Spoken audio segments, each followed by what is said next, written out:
Hello guys, അപ്പോൾ കുറേ നാളുകൾക്ക് ശേഷമാണ് ഞാൻ ഇങ്ങനൊരു വീഡിയോ ചെയ്യുന്നത്. മീൻസ് നമുക്ക് നഴ്സിംഗ് പഠിക്കാൻ വരുന്നത് കൊണ്ട് ഒരിക്കലും ഞാൻ വിചാരിച്ചതുപോലെ നമുക്ക് പ്രോപ്പറായിട്ട് യൂട്യൂബിൽ വീഡിയോ ഇടാൻ പറ്റുന്നില്ല കേട്ടോ. അപ്പോൾ രാവിലെ എഴുന്നേറ്റു, പല്ലൊക്കെ തേച്ചു, റൂമിൽ വന്ന ശേഷം യൂണിഫോമൊക്കെ മാറി ഇന്ന് ക്ലിനിക്കൽ ഡ്യൂട്ടി തുടങ്ങുകയാണ് ഗൈസ് ഇങ്ങോട്ട്. അപ്പോൾ ഇതാണ് നമ്മുടെ യൂണിഫോം. അതിനുശേഷം നമുക്ക് മുടി ഒന്ന് സെറ്റ് ചെയ്തെടുക്കണം. മുടി സെറ്റ് ചെയ്തെടുക്കാം. ഞാൻ ജസ്റ്റ് ഒന്ന് തലയിലെ ചെടയൊക്കെ കളഞ്ഞ് വകച്ചിലൊക്കെ എടുത്തിട്ട് ജസ്റ്റ് ഒന്ന് പോണിറ്റെയിൽ മാതിരി കെട്ടിക്കൊടുത്തു. അതിനിടയ്ക്ക് സൈഡിൽ കൂടെയൊക്കെ കുറച്ച് മുടികളൊക്കെ ചാടിച്ചിരുന്നുണ്ട് കേട്ടോ. അതിനുശേഷം ജസ്റ്റ് ഒന്ന് കെട്ടിക്കൊടുത്തിട്ട് ഒന്ന് പുട്ടപ്പ് ചെയ്തെടുക്കുകയാണ് ചെയ്യുന്നത്. അതിനുശേഷം നമ്മൾ ഹെയറിൽ നെറ്റ് വെച്ച് സെറ്റ് ചെയ്തെടുക്കുന്നുണ്ട്. പിന്നെ ഒരു വാച്ച് ഇട്ട് കൊടുക്കുന്നുണ്ട്. ഓൾറെഡി പൊട്ട് കുത്തിയേക്കുന്നതുകൊണ്ട് ഞാൻ പൊട്ടൊന്നും കുത്തി കൊടുക്കുന്നില്ല. പിന്നെ എൻ്റെ മോയ്സ്ചറൈസിങ് ക്രീം തീർന്നിരിക്കുകയാണ് ഗൈസ്. അതുകൊണ്ട് ഞാൻ ബോഡി ലോഷനാണ് ഫേസിൽ ഇട്ട് കൊടുത്തത്. നല്ലതല്ലെന്ന് എനിക്കറിയാം, എങ്കിൽ പോലും ഞാനത് ഇട്ട് കൊടുത്തു.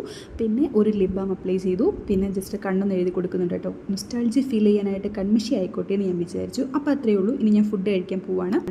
അപ്പോൾ മെസ്സിൽ ഫുഡ് കഴിക്കാൻ പോകുമ്പോൾ ഇവിടെ ഷാൾ ഇട്ടിട്ട് പോകണമെന്ന് നിർബന്ധമാണ് ഗൈസ്. ഫുഡൊക്കെ കഴിച്ച് വന്നിട്ട് പിന്നെ നമ്മൾ ഷൂവും സോക്സൊക്കെ കാലിൽ വലിച്ച് കയറ്റി അതിനുശേഷം നമ്മൾ ഡ്യൂട്ടിക്ക് പോകാൻ ടൈം ആയിക്കൊണ്ടിരിക്കുകയാണ്. അപ്പോൾ ക്ലിനിക്കൽ ഡ്യൂട്ടിക്ക് പോകുന്നതിന് മുൻപ് നമുക്കൊരു ബുക്കും അതുപോലെ ക്ലിനിക്കൽ പൗച്ചും ID കാർഡും നിർബന്ധമാണ്. അപ്പോൾ അത്രയേ ഉള്ളൂ. Tata bye, see U.